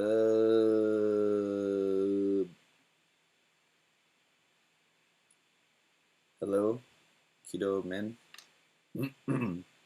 How's it going, I guess? The Origin Zaku 2 was your first kit? Snacks? Well, lucky for you. You had a really good kit to start off with.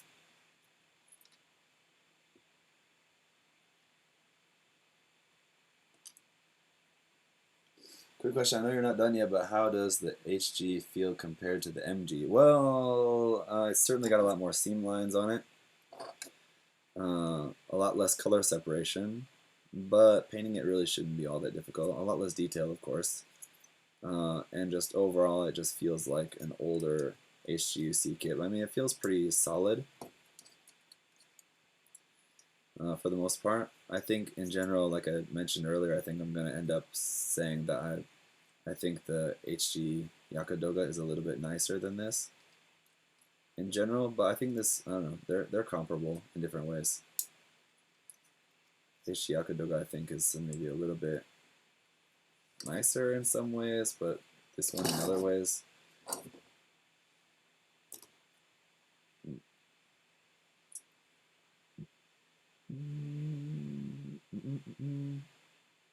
Let's see.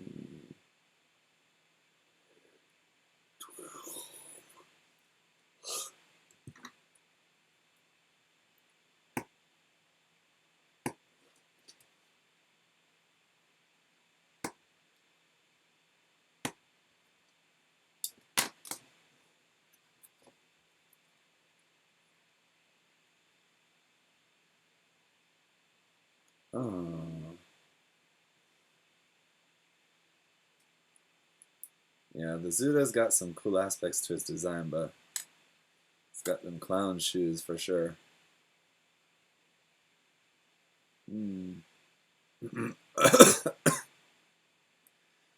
Ugh.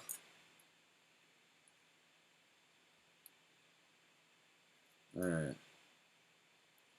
It's gonna be tough editing a video after this. I feel like I'm gonna be like wanting to pass out computer. There's no time to edit tomorrow. What time is it? Oof. It is later than I expected it to be. I don't really know why I didn't expect it to be that particular time, but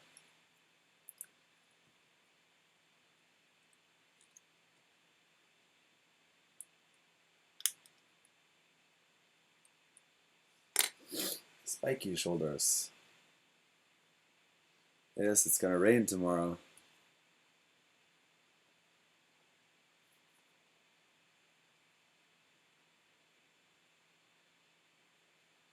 The amount of boxes behind this dude, though. Yep, there are some boxes behind this dude. If you can believe it.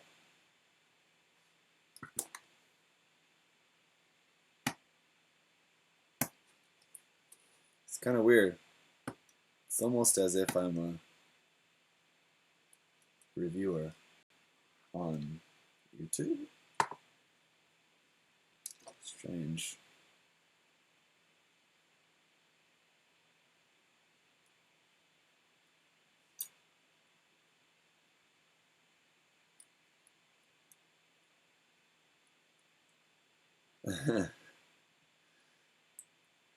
No, it wasn't sarcastic. I'm a pro builder.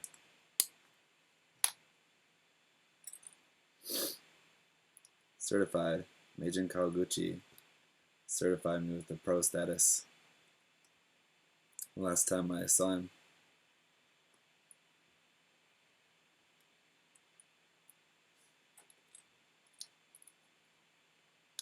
I said, "Hey Gooch, am I a pro yet or what?" And he said, "You the pro." Just like that, exactly like that. It's exactly how he spoke. Believe it or not, I mean, I wouldn't make that up to you guys. So.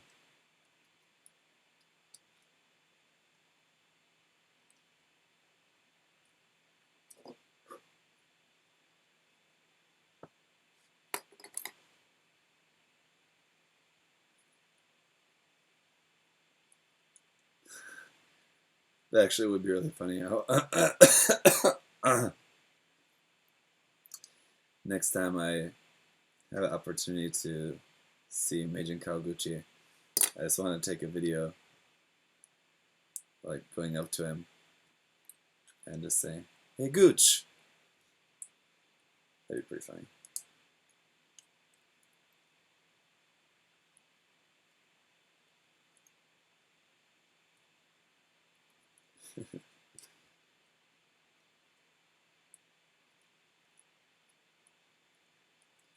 How did that go? Like that, right? Mm. Mm.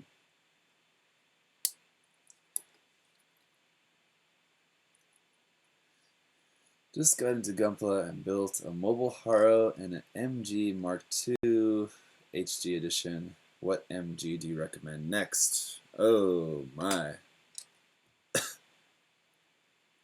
How much time you got, buddy?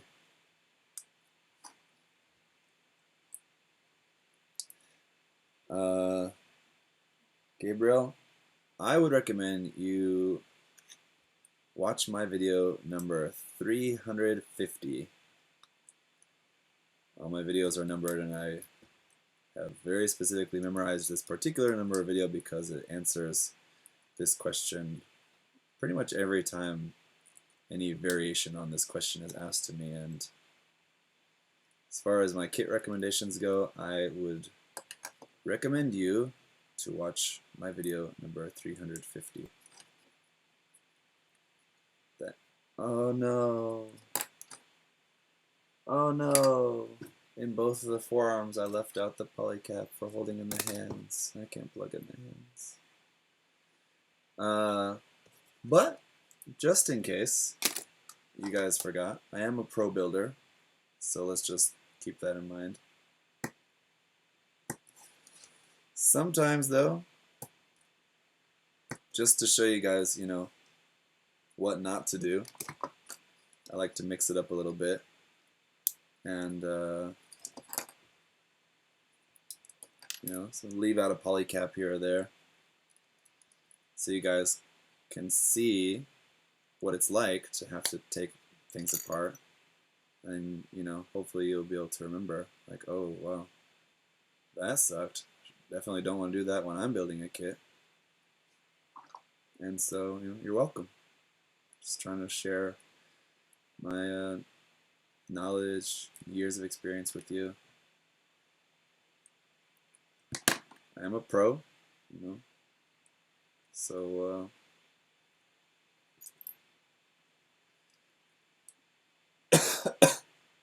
you're welcome.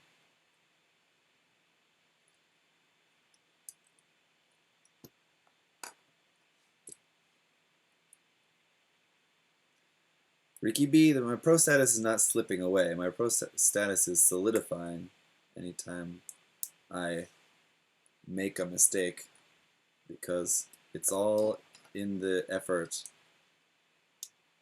to inform. Oops, that's not right. To inform you guys about the dangers of leaving out polycaps.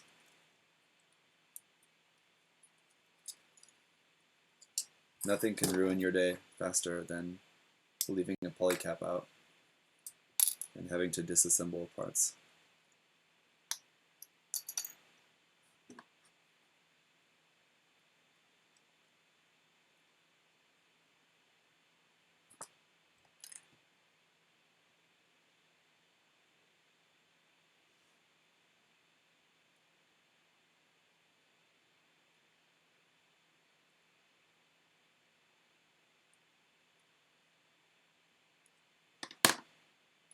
Super informed.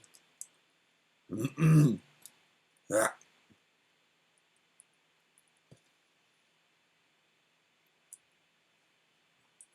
So it seems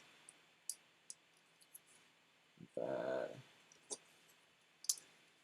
for Mr. Blueberry here, he only has an open hand for the one side. Another difference between the kits there, the left hand, hold on please, the left hand is different.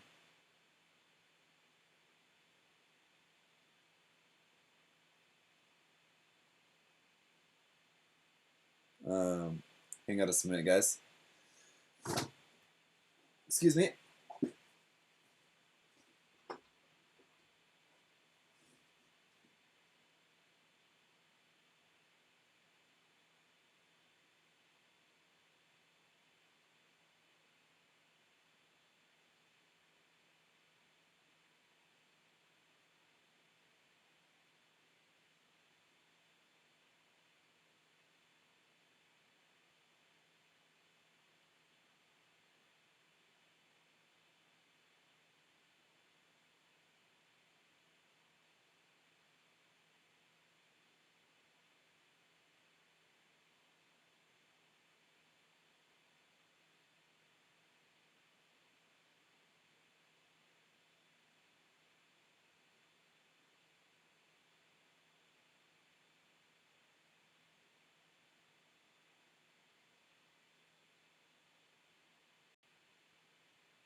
Thank you.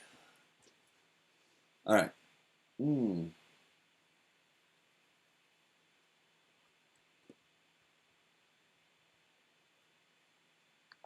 Anyway, as I was saying, yeah, so the left hand is different for them.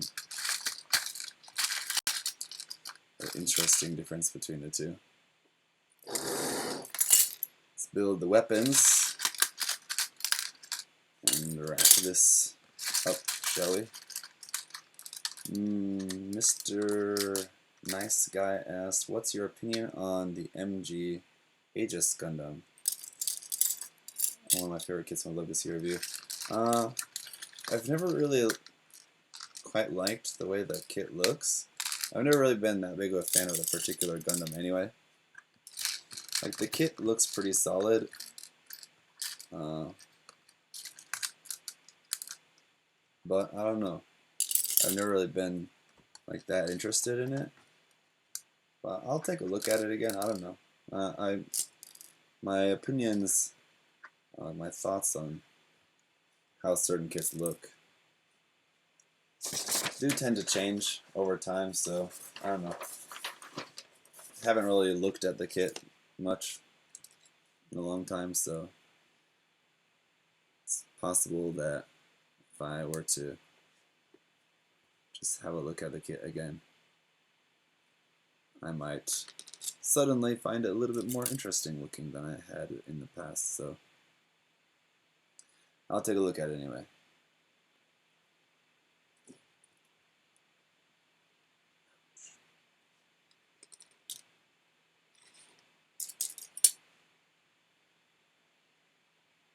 Ouch.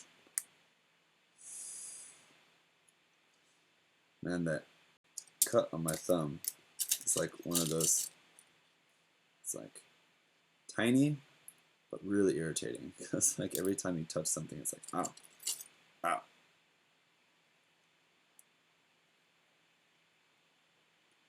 Is Shazam out? Speaking of Shazam, let's talk about Kazam. You know, last time on the stream I was talking about Saturday Night Live skits, and man, I think the skit where Charles Barkley is playing Shaquille O'Neal. It's like inside the NBA. I think it's like the original show that they're doing a bit of. But Keenan's playing Charles Barkley, and Charles Barkley is on playing Shaq, and it's hilarious.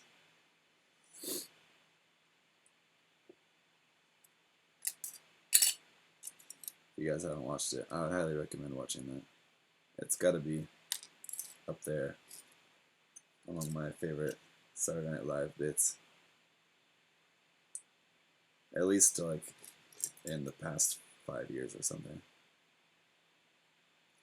Charles Barkley is just really funny on Saturday Night Live. I don't know. I don't know. Really picture like sports stars being that good at comedy, but you get a good laugh out of a lot of the stuff that he's done on Saturday Night Live.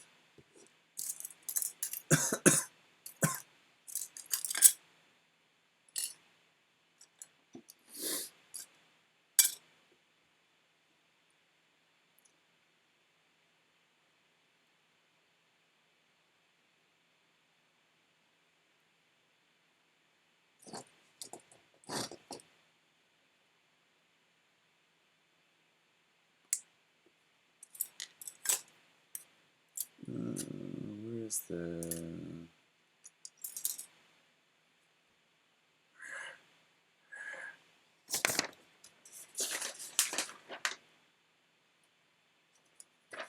Oh, wow.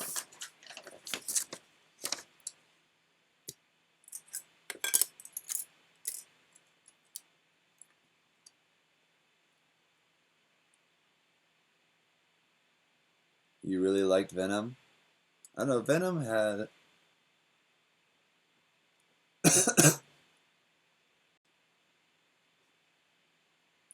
Venom had its alright points. I think I saw it... Did I see it in the theater or not? But I definitely... I don't remember where I saw it the first time. It was at the theater or at home, but I think I saw that in the theater. But I know the second time was in the airplane. And it was a good movie for watching in an airplane.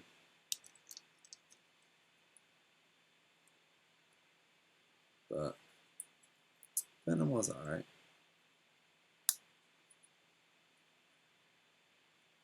The end, I think it was like the final third of that movie was pretty weak.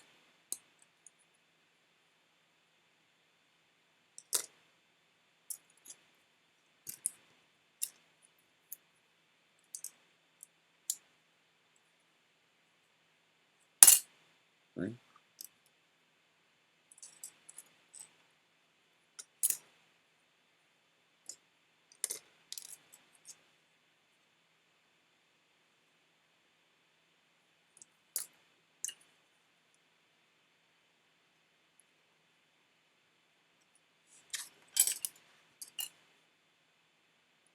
Yeah, basically just like the last act of Venom just seemed kind of rough and didn't rushed. Didn't really fit well with the rest of the movie, it seemed like.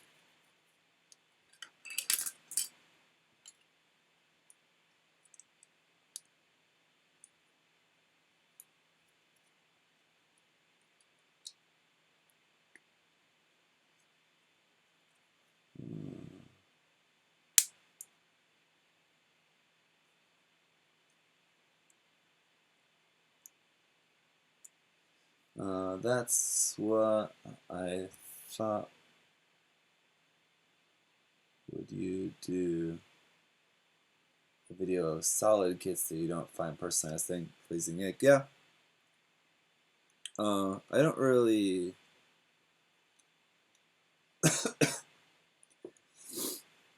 Like these days, I'm trying to cut back on the accumulating. So like a lot of the new kits coming out, if it's not something that I think I'll be very interested in, then I'm a lot more inclined to just pass on it. Whereas in the past, I would try to review basically anything that came out as much as possible, but just because of limited time and the desire to work on like personal projects more, have just led me to not be as interested in trying to review everything that comes out. So a lot of like reviews like that, where I'm not like too personally interested in the kit all that much, but I can review it as like a good solid kit. Things like that probably won't happen as much as maybe they have in the past, but I have done I have done a good amount of reviews like that in the past.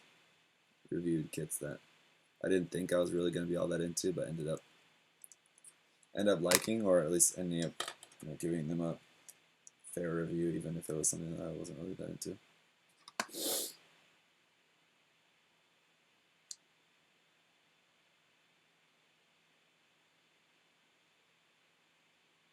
RPP, I seem sleepy now. I am kind of sleepy, yes. But I'm also, as you can tell, just kind of tired of coughing.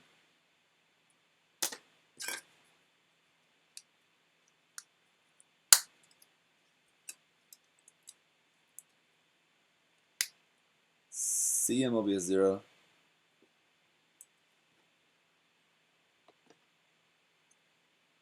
So what's Flapjack Ninja Samurai? What's the plan with these dogas? With these dogos? Well, for that you'll just have to wait and see, amigo.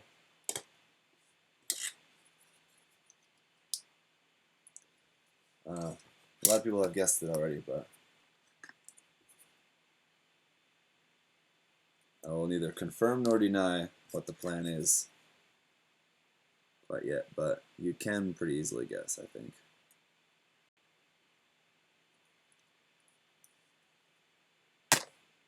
My only surprise is that, kind of surprised, I haven't seen more people do this. Make this particular kit bash that I'm planning on making.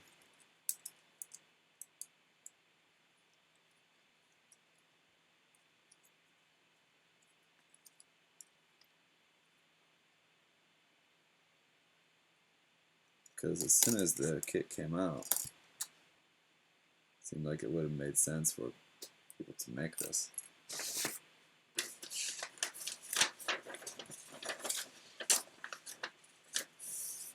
Deadpool 2, honestly, for Deadpool 2, I honestly at the moment can't remember if I watched it or not. So that should tell you something.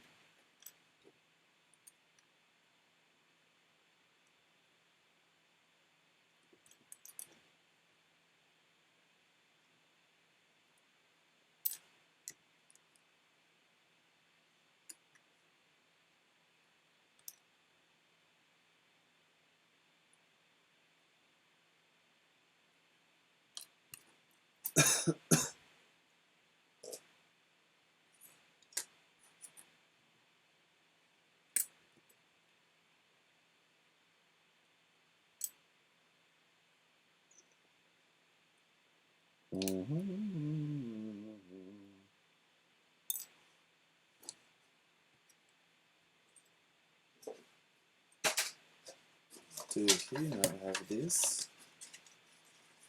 Oh yeah, it's there. Okay. I'm going. Where does this part go?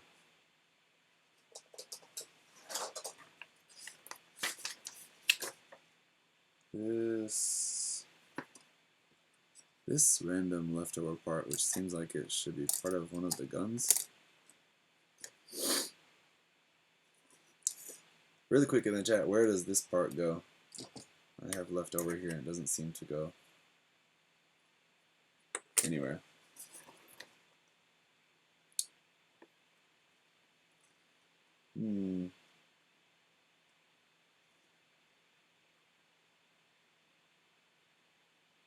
Not there.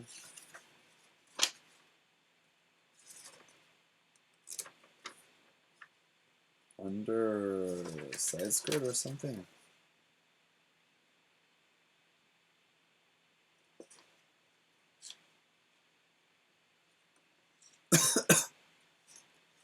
Extra mag to clip on the key. Yeah, it looks like an extra mag, but for where? Oh, here, on the side of the gun. I thought I was looking for where it plugs in, like on the front or something. Plugs onto the side of the rifle. There we go.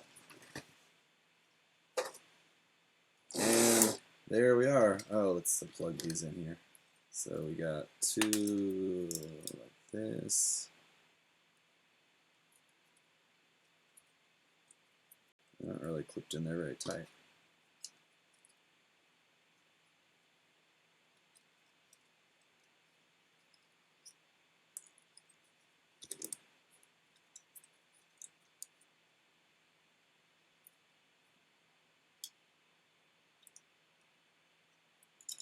Not really in there very tight at all.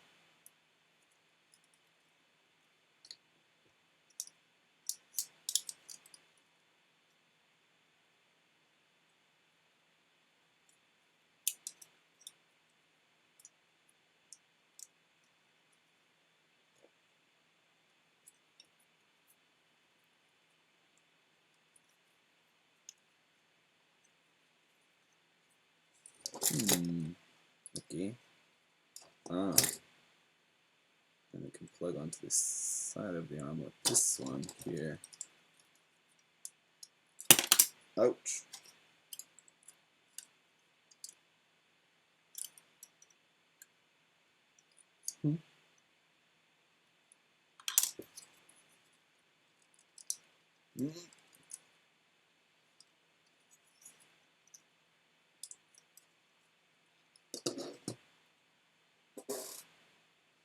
Did you ever build that Marita Cruz resin figure? No, Devin, I have not built that Marita Cruz resin figure because everyone knows when it comes to Marita-sama, I don't mess around.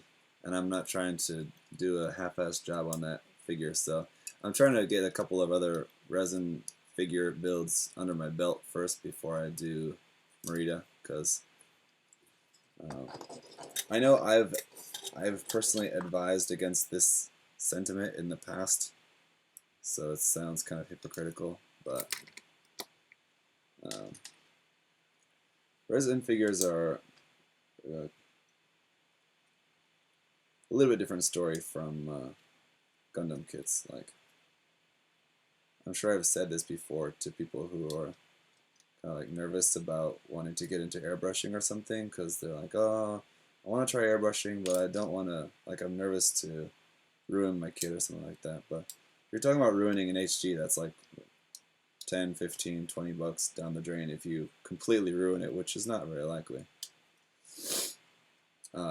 With a resin figure, though, you're talking about a little bit more potential loss, just because of the price of them, plus the rarity of them having to get another one, if you can even get another one.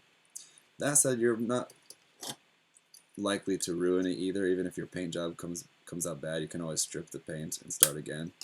But, so I don't know. I'll get to it.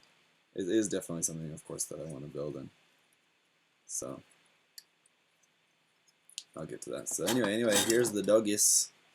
And that's a wrap for the stream today, guys. The next stream,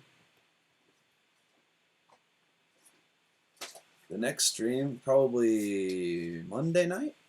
Probably Monday night is going to be this guy. This guy. For the next stream.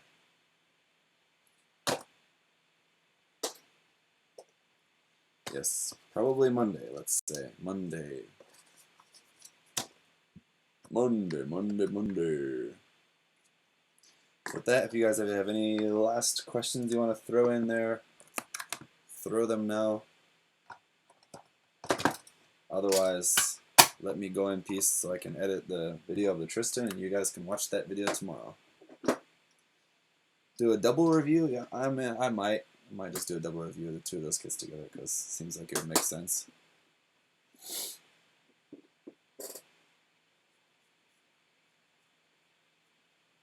Thank you. It's the airspeed velocity of an unladen swallow. Is it carrying a coconut or not? That's kind of the determining factor. New Gundam, when did I get the Nightingale? Not very long ago. I actually got Alex's Nightingale that I bought off of him. He's like, when's the Gaplant TR5 review? I have no idea. Don't really have any plans to review that anytime soon. How many licks does it take to get the center of a Tootsie Pop? How's the commercial go? 1, 2, 3. Never forget the classic commercials. Anyway, that's going to be it for the stream, guys. See the Tristan big reveal tomorrow. Live. Not live, but maybe we'll do a premiere of that. I haven't tried the premiere function on YouTube yet, but I might try that for the Tristan video. It seems like a good opportunity for that. So, with that, good night, goodbye, and